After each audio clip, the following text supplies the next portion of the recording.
Hey there, Vintage Car Chronicles fans. Welcome to a deep dive made just for you listeners of the Daily Podcast. You know you can catch us on Spotify, Deezer's, Apple Music, and YouTube. Today we're taking a luxurious ride through the history of Rolls-Royce. You might already know Rolls-Royce for that iconic Spirit of Ecstasy hood ornament. But trust me, there's a whole world behind this brand. One of unlikely partnerships, groundbreaking engineering, and a commitment to quality that has lasted for over a century. To help us navigate this world, we have our resident expert on all things Rolls-Royce. So let's start at the beginning. Rolls-Royce, as we know it, came from a partnership between two very different men, Charles Rolls and Henry Royce.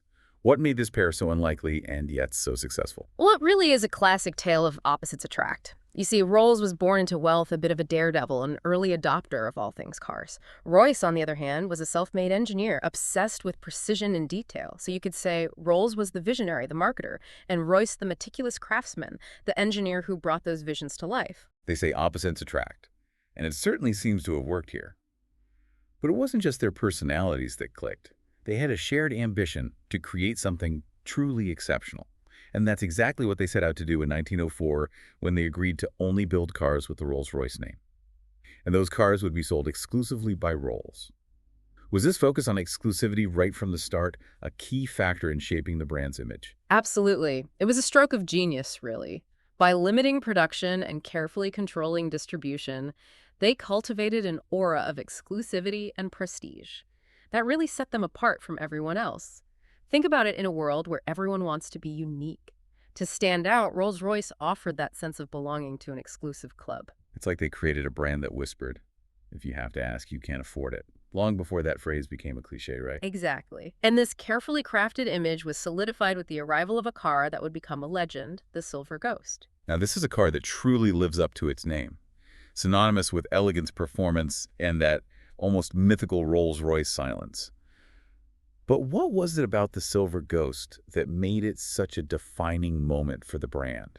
Well, it was a few things. First, it was an incredibly well-engineered car. Royce's obsession with quality meant that every part was meticulously crafted, and that resulted in exceptional reliability and performance. But it wasn't just about the engineering. They also understood the power of storytelling. Okay, I'm intrigued. Tell me more about this storytelling aspect. Rolls-Royce orchestrated these incredible publicity stunts with the Silver Ghost, like long-distance trials that captured the public's imagination. These trials weren't just about proving the car was reliable. They were about creating a narrative of adventure, luxury, and unmatched performance. So it wasn't just about building a great car. It was about showcasing it in a way that resonated with their audience. Precisely. And it worked brilliantly. The Silver Ghost became a global sensation, earning Rolls-Royce a reputation that extended far beyond just cars. They became synonymous with excellence, a symbol of success and achievement. But as we know, even the most successful brands face challenges. And for Rolls-Royce, World War I brought a significant shift in focus. What impact did the war have on the company, and how did they manage to not just survive, but thrive in such a turbulent time? World War I was definitely a turning point for Rolls-Royce. They shifted their focus to producing aero engines, and thankfully Royce's engineering genius was invaluable. Their engines powered many of the Allied aircraft, earning them a reputation for reliability and performance in the skies as well as on the road. So in a way, the war, while a challenge, also allowed them to show their engineering skills on a whole new stage. Exactly, and that expertise in aero engine design would go on to influence their post-war car designs, leading to some really innovative advancements. Now, the war eventually ended, but the challenges didn't. The 1920s brought a post-war slump, followed by the Great Depression. How did Rolls-Royce navigate these economic storms? Did they stick to their luxury roots, or did they have to make some compromises to survive? They did a bit of both, actually. They remained committed to those core values of quality and craftsmanship, but they also recognized they needed to adapt to a changing market. They introduced the 20 model, a smaller, less expensive car that appealed to a wider audience. So they diversified their offerings while still holding on to their commitment to quality. It's a delicate balance, but they seem to have pulled it off. They did. The 20 model was a success, proving that Rolls-Royce could cater to a wider market without compromising their reputation. And then comes a chapter I find particularly interesting, the Bentley entanglement. Tell me, how did this relationship come about, and what impact did it have on both brands? Well, in 1931, Rolls-Royce acquired Bentley. Bentley was facing financial difficulties at the time. Initially, Bentley models were seen as the sportier alternatives to Rolls-Royce. But over time, their identities became more and more intertwined. So instead of keeping them as separate brands, they began to share more and more. That's interesting, especially considering their different origins and initial target audiences. Yes, from the end of World War II until 2002, standard Bentley and Rolls-Royce models were basically built on the same platform, sharing many of the same components. You could barely tell them apart, except for the badge. Wow, I have to admit I wasn't aware of that. It's fascinating how two brands with such distinct personalities could become so closely linked. It really shows the complexities of the car industry and how brands evolve over time. But this intertwining would eventually end in the late 20th century, leading to another big chapter in Rolls-Royce's history. Well, we've covered a lot of ground. From the unlikely partnership that started it all to the challenges of war and economic downturns, and that fascinating entanglement with Bentley. But we've only just scratched the surface of Rolls-Royce's incredible journey. We'll be back in a moment to delve deeper into their post-war resurgence, their groundbreaking innovations, and their entry into the 21st century. Stay tuned. You know, going back to those early years of Rolls-Royce, you really see how well they understood what luxury meant. It wasn't just about the car, it was about creating an experience, a feeling of exclusivity and unparalleled quality. And they were able to actually translate that feeling into their cars, right? Absolutely. Take the Silver Ghost, for example. It wasn't just given that name, it earned it through a series of carefully planned events. I've heard those early Silver Ghosts were so quiet for their time. Was that intentional or just a happy accident? Oh, definitely intentional. Royce was obsessed with getting rid of any noise and vibration. He even tested how smooth the engine was by balancing a coin on its edge while it was running. If the coin didn't fall over, the engine passed his inspection. That's amazing. It really says a lot about his attention to detail and his dedication to creating a truly luxurious experience. And that commitment extended to every single part of the car, from the materials they used to the handcrafted interiors. They even had a whole team of inspectors who checked every single component before it was put together. No wonder those early Silver Ghosts became so famous for their reliability. They were built to last. They were, and they were also built to perform. One of their most famous publicity stunts involved driving a Silver Ghost from London to Glasgow and back twice, and all without stopping the engine. Now remember, this was back in 1907, when most cars could barely make it to the store without breaking down. That's really saying something about reliability. Right. It's no wonder that trial made the Silver Ghost's reputation and made the phrase the best car in the world more than just a marketing slogan. It was a bold claim, but they had the results to back it up. And they had someone who really understood branding and messaging, Claude Johnson. He was Rolls' business partner and a marketing genius. What kind of strategies did he use to make Rolls-Royce the ultimate symbol of luxury? Johnson understood that luxury wasn't just about the product. It was about the story you told, the emotions you evoked. He built relationships with influential people, made sure Rolls-Royces were seen at all the right events, and he used those incredible publicity stunts to tell a story of unmatched quality and performance. So he was essentially creating a whole world around the brand, an aspirational lifestyle that people wanted to be a part of. Exactly. He was a master of perception, and he knew that a brand like Rolls-Royce had to be more than just a car. It had to be an icon, a symbol of achievement. Speaking of iconic symbols, we can't talk about Rolls-Royce without mentioning the Spirit of Ecstasy. That elegant figure on the hood of every Rolls-Royce, it's almost as famous as the cars themselves. It is. And like everything else with Rolls-Royce, it has a fascinating history. It was designed in 1911 by Charles Sykes, a British sculptor. And it was inspired by a real woman, Eleanor Thornton.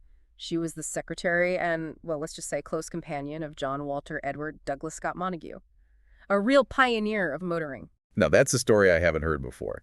And I've heard there was even some controversy around the original design. Yes, the original version called The Whisper was a bit more revealing for its time.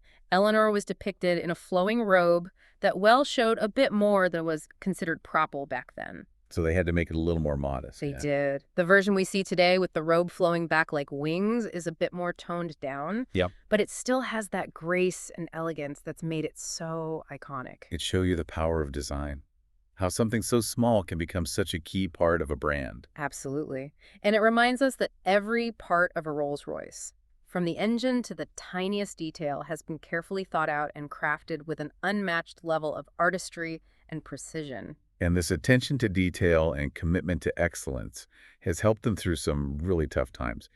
You mentioned they had to adapt during World War I, but they also faced some serious financial problems in the decades that followed. They did. In the early 1970s, Rolls-Royce was close to bankruptcy, They were developing a new jet engine, the RB211, which was having a lot of technical issues and going way over budget. It was a huge project, and it almost brought the company I down. had no idea they were so involved in aviation. Yeah. So the Rolls-Royce we know today, the one that makes these luxury cars, is actually a separate company from the one that makes jet engines. Exactly. The British government had to step in and nationalize the company to save it. They then split the company into two, Rolls-Royce Pleulic, which focused on aerospace and defense, and Rolls-Royce Motors, which continued to make cars. So how did Rolls-Royce Motors, the car-making side, get back on track? Well, in 1980, Rolls-Royce Motors was sold to a private company called Vickers. Under Vickers, they kept producing both Rolls-Royce and Bentley cars, building on that legacy of luxury and craftsmanship.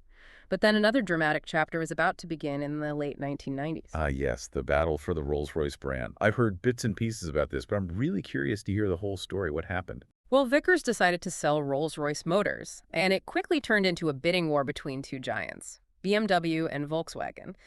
BMW had been supplying engines and other parts to Rolls-Royce, so they seemed like a good fit. But I'm guessing it wasn't that simple. It wasn't. Volkswagen actually offered more money and at first won the rights to the car manufacturing business. But there was a catch. Rolls-Royce Holdings Plc, the aerospace company, still owned the rights to the Rolls-Royce name and logo. So Volkswagen won the factory and the tools, but they couldn't actually call the cars Rolls-Royce without permission. That's unbelievable. It is. And Rolls-Royce Click decided to license the name and logo to BMW instead. It was a complicated legal battle with a lot of twists and turns. But in the end, BMW won. Wow, what a story. So, in a way, Rolls-Royce came full circle, going back to a partnership with a company known for its engineering excellence. Just like the original partnership between Rolls and Royce, it's almost poetic. It is rather fitting, isn't it? And this led to the modern era of Rolls-Royce. With the launch of the Phantom VII in 2003, it marked a triumphant comeback for them and solidified their position as the top luxury car manufacturer. It's a perfect transition to talking about the present and future of Rolls-Royce. But before we get into that, let's just take a moment to appreciate how far they've come. From those humble beginnings in 1904, they've survived wars, economic downturns, even almost going bankrupt. And they've come out stronger than ever. It really shows their unwavering commitment to quality, their ability to adapt and innovate, and their understanding of what true luxury means. Well said. And on that note, we'll be back after a quick break to discuss the present and future of Rolls-Royce. What are they doing today to stay at the top of the luxury car market? And how are they dealing with the challenges of an industry that's changing so rapidly? Stay tuned. We're back and ready to talk about the present and the future of Rolls-Royce. We've talked about how they've always been innovators, but what are they doing now to stay ahead in an industry that's changing so fast, especially with electric cars and self-driving technology on the rise? Well, they're definitely not just sitting back and relaxing. Rolls-Royce knows that to stay relevant in the 21st century, they need to embrace new technology, but without losing those core values of luxury craftsmanship and performance. And they're doing just that with the Spectre. The Spectre, their first all-electric coupe. It's certainly been getting a lot of attention. What makes it so special? And what does it tell us about where Rolls-Royce is headed? The Spectre is a statement car. It's a bold way of saying that Rolls-Royce isn't afraid of the future of mobility. It's a beautiful car, of course, but it's also a technological marvel. It shows their dedication to sustainable luxury. Sustainable luxury. That's an interesting idea. What does that mean for a brand like Rolls-Royce? It means recognizing that true luxury isn't just about being fancy and exclusive. It's also about responsibility and sustainability. The Spectre, for example, is made using recycled and sustainable materials whenever possible. They're also looking into carbon-neutral manufacturing and ways to lessen their environmental impact throughout the entire life of their cars. So it's not just about making electric cars. It's about a whole approach to sustainability. Exactly. And it's a smart move, not just ethically, but for business, too. Customers, especially those buying luxury goods, are more and more demanding sustainable and ethical products. It sounds like Rolls-Royce is really redefining what luxury means in the 21st century. But they're not getting rid of their tradition of bespoke craftsmanship, are they? Not at all. In fact, their bespoke program is more popular than ever. Customers can work with Rolls-Royce designers to create truly unique cars that reflect their individual style and taste. I've heard stories about some pretty wild requests, like interiors with rare wood veneers from a specific forest, or custom paint colors that match a client's favorite gemstone. Oh, those stories are true. The level of detail and personalization they offer is amazing. They've even made completely unique cars, like the Sweptail, a custom-built Phantom Coupe. It was inspired by classic yacht design, and it's said to have cost over $12 million. That's incredible. It shows how dedicated they are to craftsmanship and their ability to make even the craziest dreams a reality. And it also speaks to their understanding of their customers. Rolls-Royce customers aren't just buying a car, they're buying a work of art, a statement of their individuality, and a legacy that they can pass down through generations. So as we look ahead, what do you think are the biggest challenges and opportunities for Rolls-Royce? Can a brand that's all about tradition and exclusivity thrive in a world that's becoming so digital and automated? That's the big question, isn't it? I think their success depends on finding the right balance between their heritage and innovation. They need to embrace those new technologies like electric cars and self-driving, but without forgetting what makes a Rolls-Royce so special: the craftsmanship, the attention to detail, and that feeling of occasion that their cars create. It's a tough balancing act for sure. Yeah. But if any brand has the history and the skills to make it in this new world, it's Rolls-Royce. They've been exceeding expectations and setting new standards for over a century. I completely agree. Their history is a testament to their resilience, their ability to adapt, and their constant pursuit of excellence. I can't wait to see what the future holds for this iconic brand. Well, there you have it, Vintage Car Chronicles listeners. A deep dive into the amazing world of Rolls-Royce. We've gone through their history, explored their innovations, and considered their future. It's a story of passion, craftsmanship, and a never-ending quest for perfection. A big thank you to our expert for taking us on this journey, and thank you to all of you for listening. Remember to check out Vintage Car Chronicles every day for your daily dose of car history and insights. We'll catch you on the next deep dive.